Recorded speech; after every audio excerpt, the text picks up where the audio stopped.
Siebe Kooistra kwam op het spoor van regionaalnet.nl, waar er alles over bebouwing en bewenning van dwarpen uit Dantumedeel voen. Zelf is Kooistra benne en opgroeid in Broeksterwaard en wordt de gegevens van zijn dwarp toegankelijk maatje voor iedereen die net zo kundig is met de computer.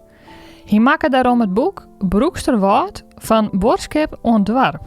Ik denk van geval dat die gegevens op internet verdwijnen en de website deze mail opheven, bloot het al bestaan. Voor inwoners van Broeksterwaard, oude inwoners van Broeksterwaard, ja, brede belangstelling toon. Zo kun je waarom zeker bij haar paken bij bewezen. Ik zit er een foto van het oude huisje.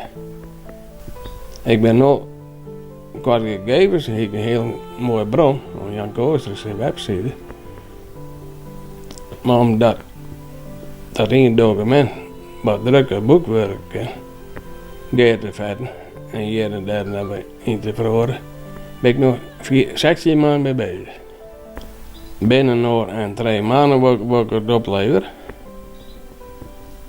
Want we hebben vertraging op de corona, ik heel eerder wil.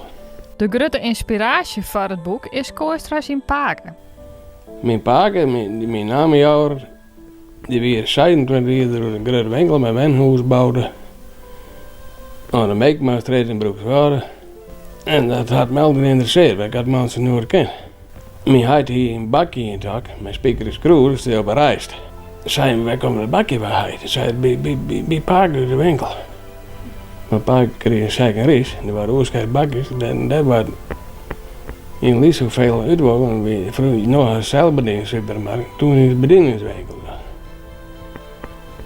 Dat vind ik het mooiste stukje.